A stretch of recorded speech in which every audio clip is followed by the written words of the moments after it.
Shalom, salam sejahtera bagi Anda semua yang sudah kembali bersama-sama di acara ibadah kita pada saat ini, di mana kita akan mempelajari firman Tuhan dengan mempelajari pelajaran sekolah sahabat kita. Mari kita segera memulaikan acara ini dengan memohon Roh Kudus untuk dapat menguasai hati dan pikiran kita.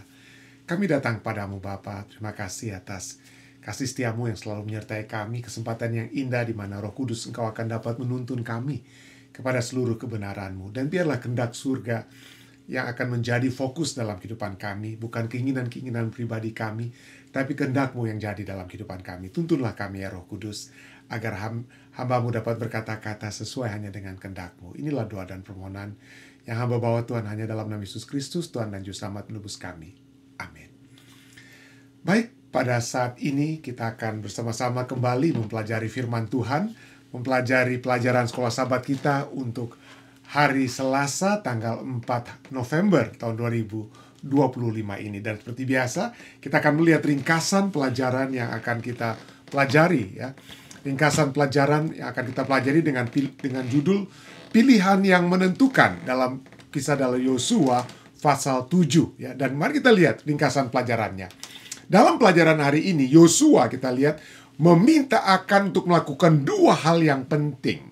Akan yang kita sudah lihat dari pelajaran-pelajaran kemarin, bagaimana dia telah melakukan sesuatu hal yang telah dilarang oleh Tuhan. Dan akibat daripada kesalahan dan dosa yang dia buat itu, maka seluruh umat Tuhan mendapatkan konsekuensi kekalahan pada saat mereka gagal untuk menaklukkan bangsa atau kota Ai yang sebenarnya itu lebih kecil daripada kota Yeriko. Jadi kita lihat sini. Pada saat itu, Yosua meminta agar Akan melakukan dua hal yang penting. Yang pertama adalah untuk pertama-tama memuliakan dan menghormati Allah. Ini yang terutama ya. Sebelum kita menyadari dosa dan kesalahan kita, kita harus melihat siapa Allah kita itu sesungguhnya. Dan kembali, Yosua meminta agar Akan ini memuliakan dan menghormati Allah dengan mengakui keadilan Allah. Mengakui Allah yang mengetahui segala sesuatunya dan memiliki keadilan yang sempurna. Dan yang kedua, Akan diminta untuk mengakui dosanya dengan jujur, tanpa menyembunyikan apapun. Mengakui dosanya dengan jujur. Dan cukup menarik pelajaran kita menyatakan bahwa ada kata Ibrani yang digunakan di situ, itu kata todah, yang menunjukkan bahwa pengakuan dosa itu sesungguhnya adalah bentuk pemuliaan kepada Allah, kepada Tuhan. Dan kata todah ini dapat berarti dua hal. Yang pertama adalah ucapan syukur, tetapi juga kata todah, ucapan syukur itu juga dapat terjadi pada saat kita mengakui dosa kita. Jadi kata todah memiliki dua arti, adalah ucapan syukur dan pengakuan dosa. Mengakui dosa, dengan kata lain, adalah tindakan ibadah yang benar ya. Kita bersyukur, kita beribadah, dan salah satu aspek utama dari ibadah kita adalah kita mengakui dosa-dosa kita pribadi. Namun sangat disayangkan pelajaran kita katakan bahwa pengakuan Akan tidak menunjukkan pertobatan yang sejati. Dia tetap diam sampai saat terakhir, berharap agar dia tetap dapat bersembunyi atau tersembunyi, atau dosanya itu tidak diketahui. Nah, sikapnya inilah mencerminkan pemberontakan yang disengaja. Dosa yang disengaja dengan kata lain ya, pemberontakan yang disengaja. Seperti yang disebut dalam hukum Musa bahwa dosa demikian tidak ada pengampunan atau pendamaian baginya. Kita bisa bandingkan itu atau lihat itu dalam Bilangan 15 ayat 27 sampai dengan ayat yang ke-31. Dan cerita ini, cerita daripada apa yang dibuat oleh Akan itu adalah sejajar dengan Kejadian 3, dengan apa yang Hawa lakukan pada saat dia jatuh dalam dosa. Tindakan Akan yang pada saat itu kita lihat dia melihat barang-barang yang terlarang tersebut, tapi bukan hanya dia melihat, tapi dia kemudian timbul ada keinginan untuk memiliki barang-barang tersebut, dan dari keinginan tersebut dia kemudian mengambil barang-barang yang terlarang tersebut. Demikian juga dengan Hawa ya. Seperti tindakan Hawa di Taman Eden. Hawa melihat buah dari pohon yang dilarang itu. Dia melihat. Lalu kemudian dia mengingini. Ada baik kelihatannya. Dia mengingini. Lalu dari keinginan tersebut dia akan apa? Hawa mengambil buah yang dilarang tersebut. Nah, ini menegaskan bahwa keserakahan atau ketamakan itu berasal dari apa? Ketidakpercayaan. Tuhan sudah katakan jangan ambil. Ya.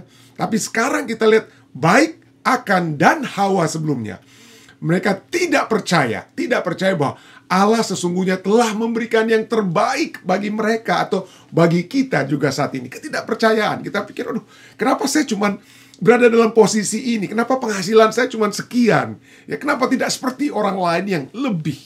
Ya, Allah mengetahui, dalam kemahtahuannya Allah mengetahui bahwa penghasilan saya atau posisi saya saat ini itu sudah yang terbaik bagi saya.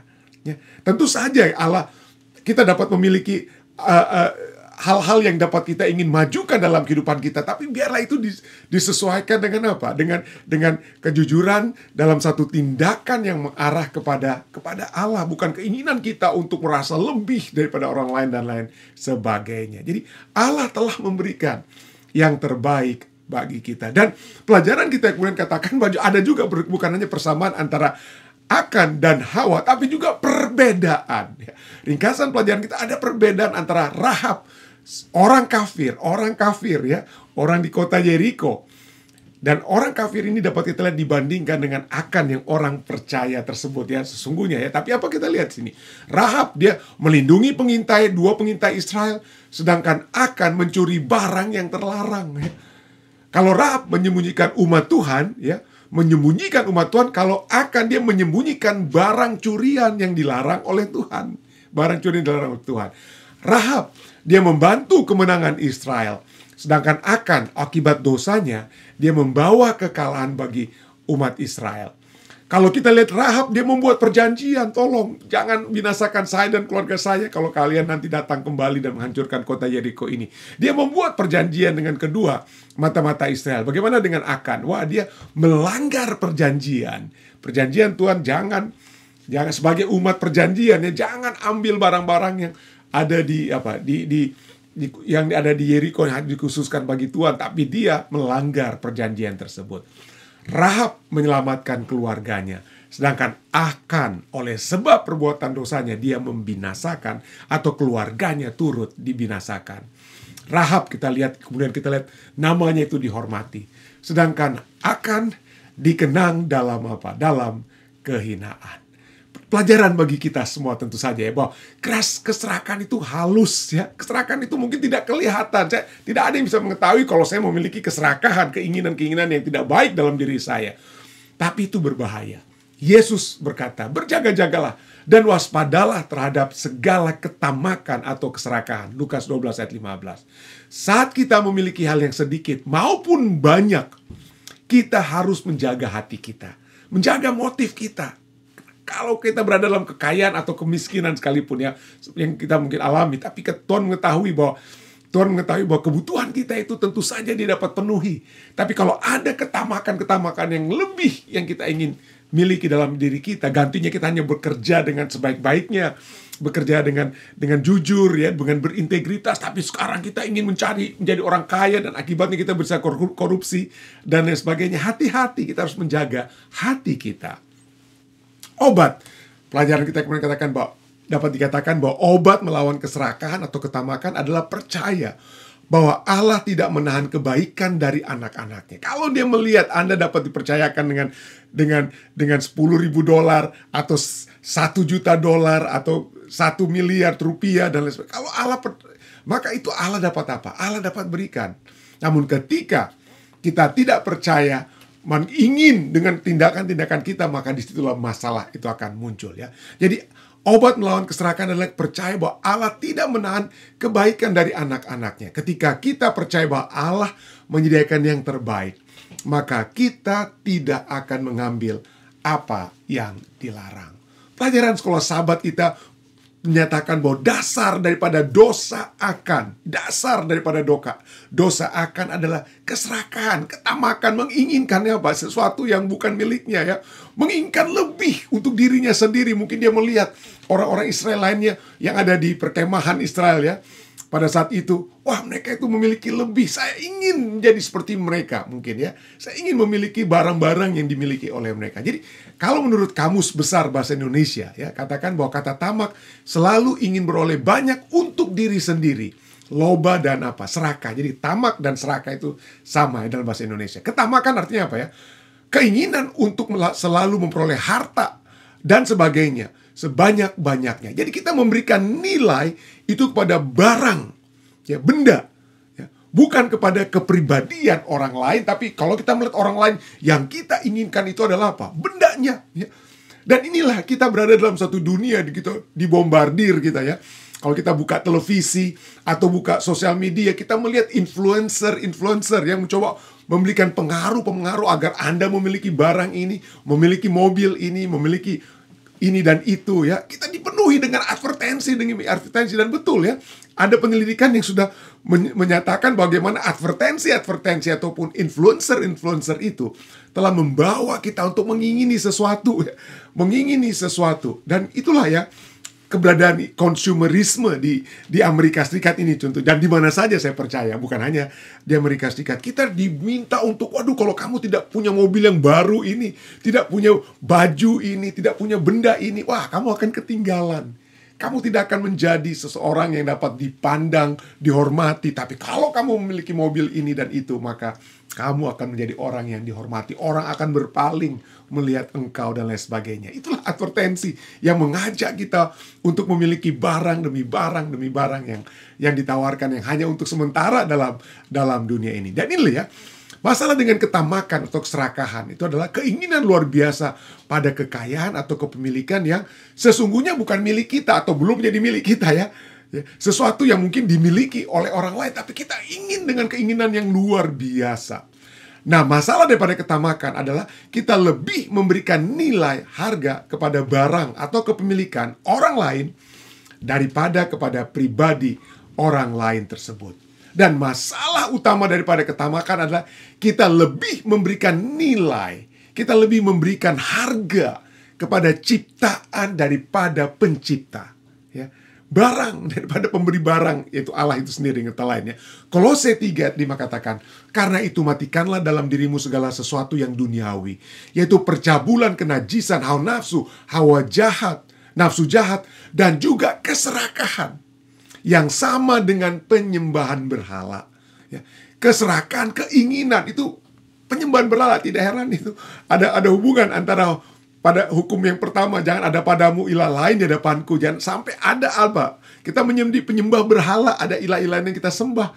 Kenapa? Dan itu dihubungkan dengan penutup daripada 10 hukum. Jangan mengingini milik orang lain. Jadi cukup menarik, ya.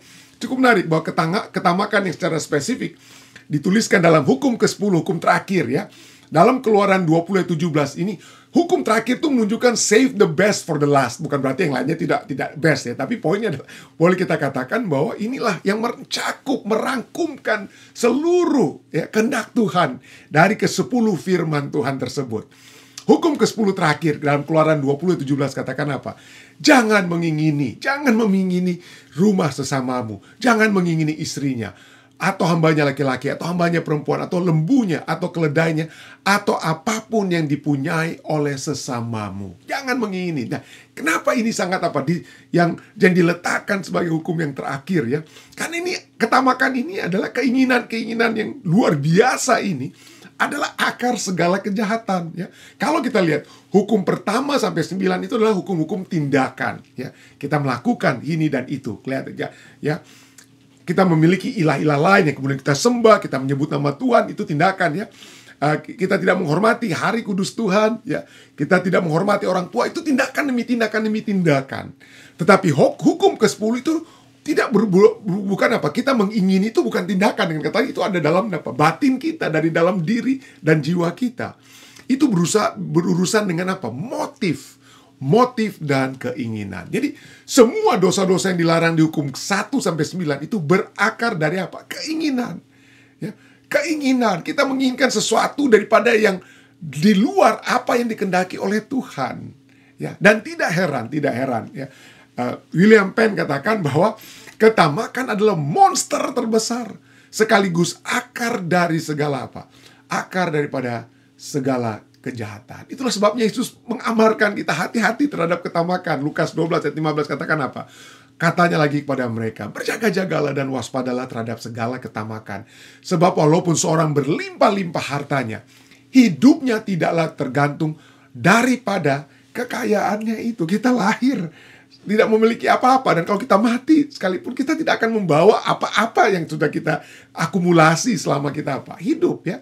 Kita tidak tergantung daripada kekayaan itu. Tapi itulah ya, kita sering kali dalam kehidupan kita sementara ini, dalam dunia pada saat kita mulai berkarya ya, kita ingin selalu ya. Itu sebabnya dikatakan bahwa orang yang tamak, Horace adalah seorang puitis Romawi ya di zaman Kaisar Agustus. Dia katakan apa? Orang yang tamak itu, yang serakah, yang selalu inginkan sesuatu itu, selalu akan kekurangan ya. Bagaikan kita minum air laut ya, air asin itu ya. Kita tidak akan pernah melepaskan dahaga kita dengan minum air laut. Kita akan selalu merasa kurang ya. Kita tidak memuaskan. Air laut itu tidak akan pernah memuaskan kita. Itulah sebabnya orang yang tamak itu selalu selalu kekurangan. Itulah sebabnya seorang yang paling kaya pertama dicatat di dalam dunia ini, yang dicatat oleh Alkitab, itu Raja Salomo sendiri, yang kekayaannya tidak ada yang melebihinya pada saat dia menjadi Raja Israel. Apa yang dikatakan di sana? Apa yang dia katakan dalam Pengkhotbah 5 ayat 9? Ini yang dia katakan, siapa mencintai uang tidak akan puas dengan uang ya. Dan siapa mencintai kekayaan tidak akan puas dengan penghasilannya. Ini pun orang kaya ini katakan, Raja Salomo yang kaya ini katakan apa? Segala sesuatu ini apa? Sia-sia. Sia-sia. Tidak akan puas. Tidak akan pernah puas. Ya, itulah sebabnya kepuasan yang sejati itu ada di dalam Tuhan. Ada dalam Tuhan. Mazmur 131 ayat 2 dan 3. Menurut versi bahasa Indonesia masa kini dikatakan, sesungguhnya hatiku tenang dan tentram. Hatiku puas ya, merasa puas ya. Hatiku tenang dan tentram, puas. Seperti bayi yang habis menyusu. Dia puas, habis menyusu dia sudah puas, cukup ya. Dia tidak punya handphone, dia tidak punya mobil, tidak punya rumah. Tapi bayi itu dapat merasakan kepuasan yang sejati, dikatakan dia. Seperti bayi yang habis menyusu, berbaring tenang di pangkuan ibunya. Setenang itulah hatiku, katanya pemazmur katakan. Setenang itulah hatiku. Berharaplah kepada Tuhan, hai umatnya, sekarang dan selama-lamanya. Kalau kita ingin selalu mencapai sesuatu yang dimiliki oleh orang lain, atau dalam bahasa istilahnya, bahasa Inggrisnya, keeping up with the Jonases. Saya selalu katakan ini ya, tentang keeping up with the Jonases, atau mencoba bersaing dengan keluarga Jonas ya, dengan kata lain ya. Itu mencoba menyaingi, artinya itu mencoba menyaingi gaya hidup tetangga atau orang lain agar kita dapat terlihat sejajar secara sosial. Tetangga kita punya mobil baru, anggota saya punya mobil baru, masa saya kalah dengan dia ya. Statusnya jadi kalah karena mobil saya masih lebih tua daripada mereka. Kita harus beli mobil baru walaupun saya harus berhutang ya. Harus berhutang untuk supaya dapat dilihat sama dengan tetangga kita. Tapi itu tidak ada gunanya. Tidak ada gunanya. Kenapa? Nah, coba kita lihat ya. Cukup menarik. Saya pernah memberikan di pelajaran-pelajaran sekolah sahabat sebelumnya, dan khotbah saya seringkali saya bicara tentang ini. Istilah keeping up with the Jonases ini adalah keluarga Jones yang ada di upstate New York ya, di negara bagian New York ya, bukan kota New York City ya. Tapi di negara bagian itu, di upstate New York, ada satu keluarga Jones, dan dari keluarga inilah kita memiliki pepatah tadi itu, keeping up with the Jonases. Harus sama dong kita seperti keluarga Jones itu. Kenapa? Karena ini adalah keluarga yang dianggap paling kaya saat itu di tempat itu. Tapi apa yang terjadi dengan keluarga yang tadinya orang-orang seringkali iri melihat keluarga tersebut, ingin sama dengan gaya hidup mereka. Istana, mansion daripada keluarga Jones ini baru beberapa tahun lalu itu dijual dengan sangat murah. Kenapa? Karena istana yang mewah, tempat biasanya orang-orang datang untuk melihat kemewahan keluarga ini, sekarang itu sudah menjadi puing-puing. Yang jual tadi 120.000 US dollar ya, 120.000 itu hanya untuk tanahnya saja. Kenapa? Karena mansion ya, rumah yang megah, yang mewah yang dimiliki keluarga Jones yang pada masa jayanya itu diiri-irikan oleh orang-orang lain, itu sekarang tidak berarti, tidak ada gunanya lagi ya. Keluarga ini sudah tidak ada lagi, jatuh miskin, tidak ada lagi. Jadi buat apa? Dengan kata lain, kita ingin mencapai atau memiliki satu keadaan di mana kita sepertinya memiliki satu sosial, karena itu tidak bertahan lama. Tidak bertahan lama. Itulah sebabnya 1 Timotius 6 ayat 6 sampai 9 katakan apa? Ibadah itu, memang ibadah itu kalau disertai rasa cukup ya. Kalau ada contentment, rasa cukup ya, memberi keuntungan besar. Ayat 7. Sebab kita tidak membawa sesuatu apapun ke dalam dunia. Kita lahir tidak ada apa-apa kita kan. Dan kita pun tidak dapat membawa apa-apa pada saat kita mati. Kita keluar dengan kata lainnya. Asal ada makanan dan pakaian cukuplah. Tetapi mereka yang ingin kaya terjatuh ke dalam pencobaan, ke dalam jerat dan dalam berbagai-bagai nafsu yang hampa. Nafsu yang hampa. Dan yang mencelakakan, yang menenggelamkan manusia ke dalam keruntuhan dan kebinasaan. Kerinduan kita untuk kaya mungkin dapat menghancurkan bukan hanya kesehatan kita, rumah tangga kita, keluarga kita. Itulah kita, kalau keinginan kita itu adalah untuk menjadi apa? Memiliki sesuatu yang dimiliki oleh orang lain. Bersaing terus-menerus dengan mereka. Kalau mereka punya mobil baru, tas baru, barang-barang baru, kita ingin seperti mereka. Dan kita hutang dan lain sebagainya. Oh, itu janganlah demikian ya. Tidak akan pernah kita merasa cukup, merasa puas. Itulah sebabnya Mazmur 73 ayat 25 katakan, siapa gerangan ada padaku di sorga selain Engkau? Selain Engkau Tuhan, yang kata lain. Selain Tuhan tidak ada yang kuingini di bumi. Bukan rumah, bukan mobil. Tapi keinginan kita pertama-tama adalah Tuhan. Bukan berarti kita akan jadi, kalau hanya keinginan kita hanya Tuhan, maka kita jadi tidak memiliki apa-apa. Tentu saja tidak. Firman Tuhan katakan, carilah dahulu kerajaan Tuhan, maka Tuhan dapat menambahkan segala sesuatu itu apa? Kepada kita. Tapi biarlah itu Tuhan yang pertama-tama kita ingini. Karena disitulah kita dapat memiliki damai yang sejati. Sukacita yang sejati.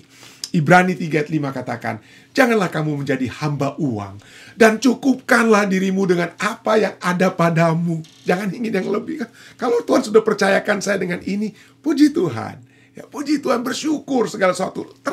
Terus lakukan yang terbaik yang dapat kita lakukan. Bekerja dengan sebaik-baiknya. Kalau kita ditambahkan penghasilan kita, ditambahkan keberadaan kita, maka syukur, puji Tuhan. Ya.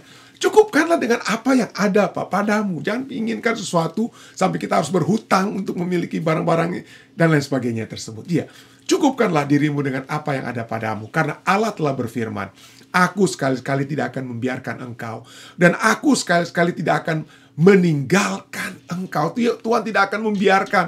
Tuhan tidak akan meninggalkan kita. Dia mengetahui kebutuhan kita. Dia akan mencukupkan kita dengan kebutuhan kita. Mungkin bukan kemauan kita, tapi kebutuhan kita. 2 Korintus 9 ayat 8 kemudian katakan apa? Dan Allah sanggup melimpahkan segala kasih karunia kepada kamu, supaya kamu senantiasa berkecukupan dalam segala sesuatu, dan malah berkelebihan di dalam pelbagai kebajikan. Kalau Tuhan tambahkan ya, kita mungkin cukupnya juga di Amerika, cukupnya mungkin dengan $5.000 misalnya. Kalau Tuhan berikan $10.000, maka itu dapat kita gunakan itu untuk apa? Berbagai kebajikan ya. Berbagai kebajikan. Dan itulah akan memberikan sukacita damai yang sejati dari surga. Tapi sayang sekali, itu tidak dimiliki oleh Akan. Tapi pelajaran daripada Akan ini membawakan satu pengalaman dan pelajaran yang indah bagi kita. Jangan tamak. Jangan mengingini sesuatu yang bukan milik kita. Tapi percayakanlah segala sesuatu kepada Tuhan. Percaya bahwa Dia akan memenuhi segala kebutuhan kita. Kita dapat memiliki kecukupan dalam segala sesuatu yang dibutuhkan di dalam dunia ini. Kiranya pelajaran ini dapat menjadi satu kekuatan bagi kita semua. Saya bawa ini dalam nama Yesus. Amin. Baik, saudara sekalian, mari kita menutup acara ibadah kita dengan doa. Dan sekali lagi, sebelumnya, jika acara ini, ibadah kita telah menjadi berkat bagi Anda, tolong dibagikan. Mari kita bagikan kepada sahabat-sahabat kita. Mari kita share. Undang mereka juga untuk dapat melihat. Supaya kekuatan Tuhan ini juga dapat menjadi bagian mereka juga. Dan jika ada permohonan-permohonan doa Anda, mungkin Anda dapat cantumkan. Dan mungkin ada tim doa Fisdak yang akan mendoakan Anda juga secara khusus. Mari kita bersatu dalam doa. Bapa yang menukasi dalam takhta kerajaan surga, terima kasih. Pada saat ini kembali kami dapat datang padamu bersyukur. Karena pelajaran dari kehidupan Akan yang kiranya dapat menjadi satu pengajaran, satu pelajaran bagi kami semua Tuhan. Agar kami tetap memiliki kepuasan di dalam Engkau. Kepercayaan bahwa Engkau akan memenuhi segala kebutuhan kami. Gantinya kami melihat keinginan-keinginan duniawi atau yang ditawarkan oleh dunia yang hanya sementara, yang hanya hampa dan seperti Raja Salomo katakan sia-sia. Biarlah kepenuhan kami ada di dalam Engkau. Biarlah kepuasan kami yang utama adalah damai, sukacita surga yang Engkau berikan kepada kami. Biarlah ini semua dapat menjadi satu kekuatan yang pasti dalam kehidupan kami. Terima kasih Tuhan. Engkau sudah mendengar dan menjawab doa kami. Berkatilah umat-umat-Mu ini. Dan biarlah mereka juga tetap memiliki berkat-berkat surga yang pasti dalam kehidupan mereka. Terima kasih Engkau sudah mendengar dan menjawab permohonan kami ini. Inilah doa dan permohonan yang hamba bawa hanya dalam nama Yesus Kristus, Tuhan dan Juru Selamat nebus kami. Amin.